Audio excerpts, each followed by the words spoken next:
So they're filming over there as well. There's a camera up there.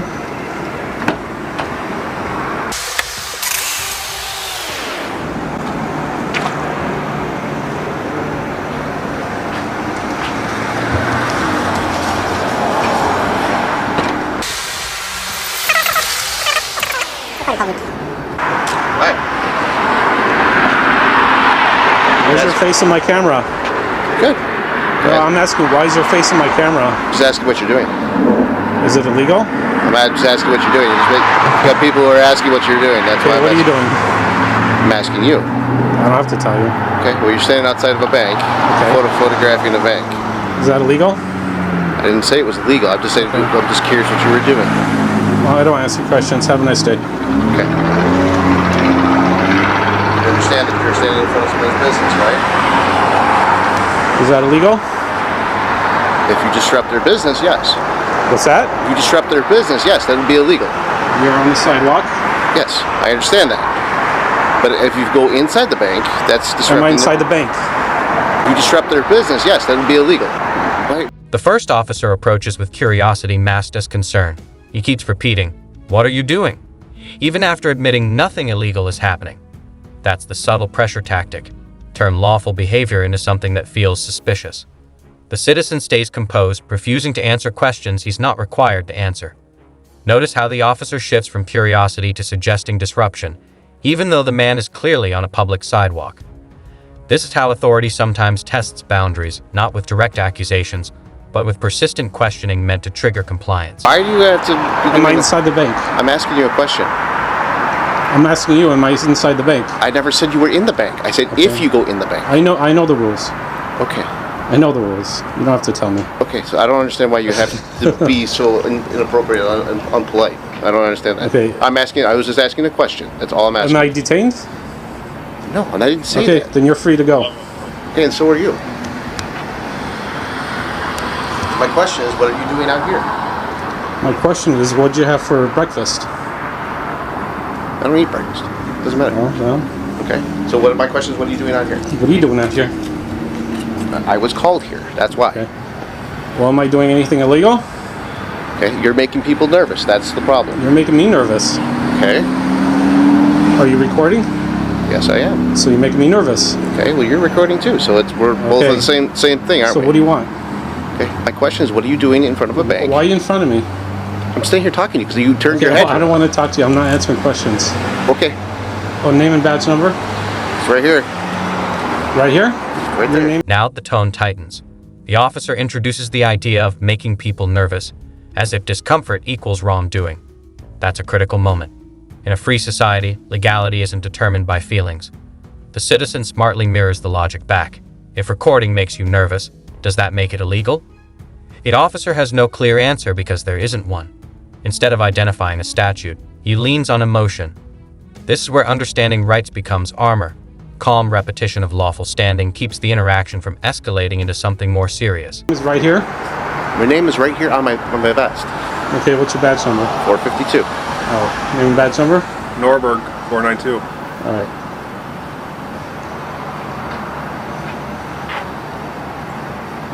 So, sir, what is your plan? You don't have to know my plan. There's no plan. Is it illegal? To be videotaped out in front of a bank? Yeah. Is it illegal? I don't understand what your point is. Is it illegal? I'm asking a question. I'm asking what your point is. You should know the law. I do know the law. Thank you very much. So is it illegal? But when you're making people uncomfortable, and I'm getting... Are you the comfort police? Okay. Is it a law to make people uncomfortable? Let me ask you this. Where do you live at? You don't have to know where I live at. Okay. I already got it. I don't understand why you're in my camera. It's a public way, is it not? Look, I'm standing on a public way, am I not? Yeah, but your face is in my camera. The demand for purpose continues. What's your plan? It sounds simple, but it implies obligation. The citizen pushes back by asking the core question.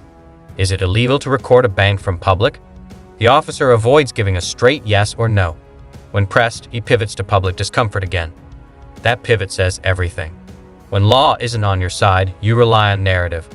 The citizen refuses to play along, keeping the focus on legality rather than speculation about motives or hypothetical fears. I didn't walk up to you. Okay. You walked up to me and you're harassing me. I'm not for doing harassing something you. illegal. I'm not harassing you. Or illegal, I mean. No, it's not illegal either. If you knew the law, then you would know that this is the public way. I can Okay, walk but in here, you're right? in my space. You have all the sidewalk to walk on. All right. Feel free to walk. You do too. Yes. Why'd you come up to me and Because ask I'm me going to go talk questions? to the people in the business is what I'm going to go do. That's what I'm going to Yeah, go do. go teach them the law. Well, you should check that out. Are you going to go teach them the law too? No, No? he's capable. Okay, good.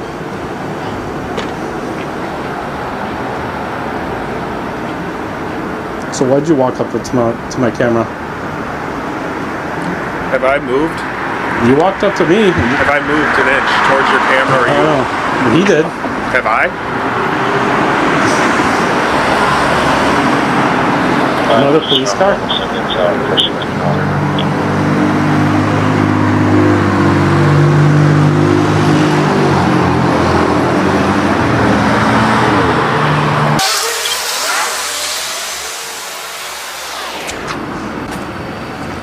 Here's that one. Name and badge number? It's Cieslak. Now the conversation becomes physical positioning. The officer steps closer, complains about being in the camera, and suggests harassment. Yet he was the one who approached. This is a subtle but important detail. Authority sometimes reframes proximity as intimidation when the lens turns toward them. The citizen highlights the obvious: you walked up to me. That clarity matters.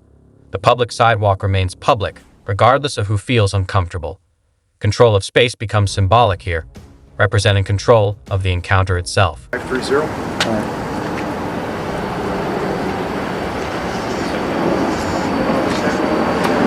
Okay. Let me. You're refusing to give me your name, right? Am I detained? I'm asking you. You're refusing to give me your name, so Am I detained? I'm not answering questions. Okay. Here's the deal. The bank. You step foot into the bank, they will arrest you for trespassing. I already know that. I'm just giving you a warning. You don't have to give me directives. Listen I to already me. know. I'm giving you a warning. Do I have to listen to you? If you step in There's this no bank, warning for doing something that's illegal. I said they don't want you on the premise of their property. Is Of this their their property? You're not listening to what I'm saying. If you don't were have actually, to. if you Go stop away. having Go an away. argument, Go away. listen. Go you go away. on the No, I'm not property that listening. you're trespassing. No. It is illegal to. Illegal is a sick bird. It's illegal to videotape any bank operations. Oh my gosh, inside, right? Correct. Am I inside? Obviously, you have thought about this, and you're that educated. To Am do I that. inside? I didn't say that. You're free to do this anywhere on the Bingo, motherfucker! Good. I'm happy that you feel better. You're free to do so anywhere on here. Okay. Did you tell them that? But yes, they know that. Okay. They were just concerned. Then why are you guys here? You're wasting resources. I Look am at here. you. I am here Look because at you. Third officer joins and the temperature rises briefly. The warning about trespass is clear. Don't enter the bank. Fair enough. But then comes the exaggerated claim about videotaping bank operations being illegal. Inside, maybe. Outside on public property, no. The citizen doesn't argue emotionally. He sticks to location and law. That discipline forces the officers to retreat to what they can actually enforce. Stay off private property. Once the boundary is clarified, their authority narrows dramatically. okay. Look at you guys. Then, You guys are clowns. then if you know the whole lot, do not step on their property. That's all they ask. Absolutely. Okay. You're free to go. I don't care what you do. You're free to go. You're You're just not be on their dismissed. property. I didn't call you guys. Okay. Here's the sidewalk. Feel free to walk. I'm not walking anywhere. Okay. Do not step on their property. Absolutely Okay. not. They will call as soon as you step on their Yeah, property. go fuck yourself. Wow, you got that recorded? What's that? You feel better about yourself now? Yes. Okay, it's Like and recorded here subscribe. too. Go Good ahead. times. Can I help you? No, I think I'm good to go, man. You're on city property, it's public property. But if you want to be on our land, you have to come up front, check in, and be escorted. So, Why would you say that? because I don't allow anybody in here unless I know who they are and what they're doing. I didn't say you couldn't. Frustration peaks when an officer lashes out verbally. That moment speaks volumes. When dialogue fails to produce compliance, professionalism sometimes cracks. Yet the citizen remains steady, not escalating, not reacting with hostility. That composure shifts power. Once the officers realize no law is being broken, they default to "you're free to go." The entire encounter proves that calm persistence often outlasts pressure. It wasn't about confrontation. It was about standing firm without crossing legal lines. You'll be escorted. Oh, if So- you want to come around with me, that's fine. Yeah. But if you're leaving, then there's no problem. Oh, I'm not done yet. Well, then go up, check in the front office, tell them who you are, where you're from, and then we'll give you an escort. Oh, I don't identify. Doesn't matter. If you want to be here, I'll have to call the police on you. I'm just asking you to come check in, and I'll give somebody to go with you. I didn't say you couldn't be on our property. We just don't On allow whose? access to anybody. On whose property? Ours, up here, cities. It Cities. belongs to the public. Oh, yeah, okay, gotcha. Public. Yeah. I don't have a problem with that. It's just we don't allow people here unless we know who they are. Somebody could be doing wrong stuff back here. Sure. That we have no idea. You could be spraying chemical poison on water pipes that we would have no idea. Sure, yeah. So I'm just trying to protect everyone and give you access as well. Yeah, I mean, I could have F-18 Hornets circling overhead, getting ready to call for a bombing run on you, but we don't all just huddle ourselves, or shouldn't, into a terror corner and just fear for our lives. I do because you hide there are yourself in a so terror many corner. people that want to do bad things Gotcha. to other folks. Well, I like to think, you're probably an astute individual that has the ability to read people pretty well. I probably don't come across as the evil overlord ready You're to not. annihilate the universe. You're not. So in that... The second scenario begins with a city property interaction. The manager frames it as safety, check in, identify, get escorted. On its surface, that sounds reasonable. But the key question is whether the property is truly restricted. The citizen questions the premise rather than the person. He acknowledges safety concerns but refuses unnecessary identification. That balance is important. He isn't hostile, he's principled. He distinguishes between cooperation and compelled disclosure, which are not the same thing under the law. In that vein, like I said, I love being, first of all, an American, and I absolutely love my Fourth Amendment. I think it's one of the best things ever. I do too. So I just don't like to ID because you work for the government, and I just don't like IDing into the government. It's nothing personal, but at the same time, I just, want to finish my work and get back to it, so. Okay, well, right. if you go check in up front, you'll be allowed access. If not, I'm going I to call the can't. police and have you removed. Sure, yeah, if you want to give a 911 a call, or I guess you would could just certainly do that. probably walk over there. I think that is over there where you see that big tower. I believe that is the 911 the emergency management system. I don't know if it's quick or not. That's all behind. I don't have problems. I just want to know who's on our Yeah, premises, sure. and that's ours as well. Yeah. So if you care to check in up front, that's great. If you don't, I'll call 911. Sure, yeah, if you want to give 911 a call. I'll take All right, care man. of that. Okay. And until then, if you excess, please go away. Are you calling for me? Yeah, I can't. I got to finish my work, so. What's your work? What's that? Just working on something. Can't really get into it now, but when I'm done, if you guys got a business card. The manager escalates to calling police, shifting responsibility upward. That's a common move when authority feels challenged. The citizen calmly invites it, confident in his understanding. When police arrive, he establishes the tone immediately. This isn't a detention, is it? That question frames the encounter legally from the start. By forcing clarity on status, he prevents ambiguity from being used against him. Control of the narrative now hinges on whether officers can articulate a specific violation. You got one now? I'm happy to email you and let you know. I certainly do. If you want to go up front, I'll get it to you. Yeah, when I'm done, just getting B-roll footage. We got and whatnot. 911 coming, so you're going to Sure. be here with us. Oh yeah, well, I'm gonna keep walking around. But if you want to walk with me, man, that's cool. Pat! That guy in the I'll have him go What with was your you. name again? George. George? Yes. What do you do, George? I'm the manager of the city's drinking water system. Oh, okay, cool. And for right now, I'm the acting guy. Our other guy just retired, so we'll good on certainly him. give you access and let you walk around. We don't have a problem with that. So we'll good on certainly him. give you access and let you walk around. We don't have a problem with that. It's just being by yourself. Okay. So I'll get Pat, the guy in the gray sweater. And then I'll just make sure I wait for the police too. I don't want them to think I'm running or anything. No. Pat will come with you, and then Pat has the credentials to walk you around the yard. Oh, I thought you were gonna call the police. I already have. Oh, you already have. Okay. I'm not throwing you out. Gotcha. What I'm trying to tell you is you don't want to check in. Correct. Or any of this stuff. Yeah. I'm going to have the police take care of it. It's not my job to do that. Fair enough, man. Have a good day, Try George. and take care of the drinking water. Hey, you have a good day, George.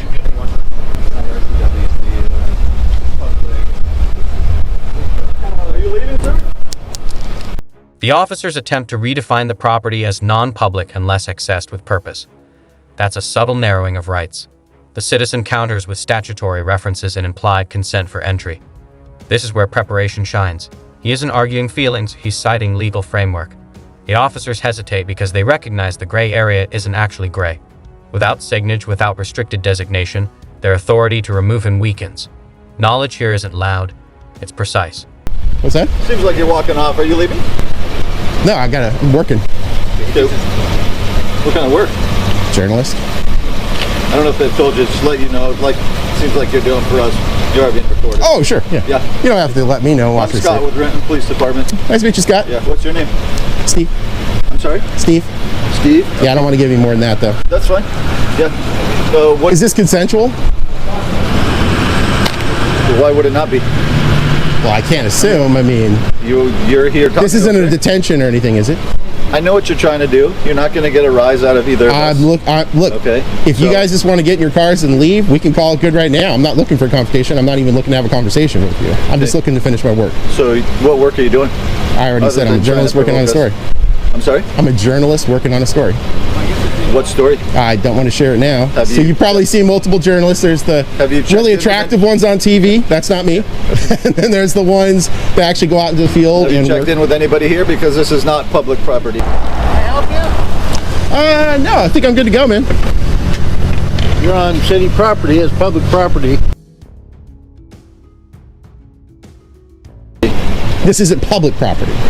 Not unless you have specific reasons to be here. I do. The public can be here.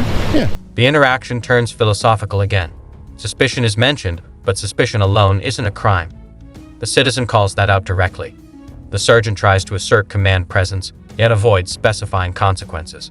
We'll cross that bridge. That vagueness signals uncertainty. When lawful grounds aren't clearly defined, enforcement becomes risky. The citizen keeps asking structured, direct questions, shrinking the conversation back to legality. The absence of a clear charge ultimately prevents escalation. But they need to check in at the office. You don't have to identify to access public property. There's no restrictions on this property whatsoever. What restrictions are there? I'll let you go on about your way, but you need to leave the property. Okay, so you're telling me I have to leave the property right Yes. now? And if I don't leave the property, I'll be placed under arrest? I didn't say that, did I? Okay, so you're telling me, are you ordering me or are you asking me to leave? They're two different things. I'm directing you to leave the property unless you follow procedure. Okay, and if I don't leave the property, what happens? We're not going to go down that road, Steve. Okay. Well, look, If you want to walk You stop to talk to us, that's fine. but I'm telling you, you need to leave the property. And what happens if I don't leave? We'll cross that bridge when we come to I'm it. not doing that. I want a supervisor here. I am the sergeant. Yeah, well, there's people above sergeants. You can deal with me. Am I detained right now? No, you're not. Okay, so you don't suspect me of any crimes? No. Okay, then why are you guys here? Because we have a suspicious male on property where they shouldn't be doing things that are not normal. Now, just to be on the safe side here, I checked my handy dandy 2025 criminal pocket handbook. Okay. You know, because the session laws from 2024 may have updated it. They didn't change the laws. As much as I know Jay and Bob really wanted to change the laws to make suspicion a felony or even a misdemeanor, I checked it and it's still not a crime whatsoever. So the issue here, What do you mean, what's not a crime? suspicion. You're right. Okay, so look, you're trying to impede my First Amendment liberty to go around and gain B-roll footage, video and photo, so I can get my story completed. I have things to do here. Okay. You're ordering me off the property when you have no lawful authority to do so because there's nothing that restricts access here. Now, if there was a sign up there that says, and I don't go places I'm not allowed to go, there's a sign up there that said no trespassing, authorized personnel only, something like that, it'd be a completely different situation. Yeah. I would head out at that point. Okay. This is publicly accessible. I'm just working For on a story people like with a other purpose. journalists do. What? For people that come here with a directed purpose. No. Section 90 of Chapter 52 in the RCWs is really clear on defenses against criminal trespass. Okay. This is open to the public right now. It's implied consent for entry. In the final stretch, the officer softens. You're free to go. The citizen points out he never had to leave. That distinction matters. Freedom to go isn't the same as obligation to leave.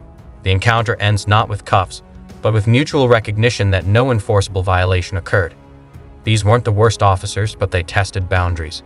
And the reason it didn't spiral is simple: informed resistance. If you found this breakdown valuable, make sure to like the video, subscribe to the channel, and we'll see you in the next video.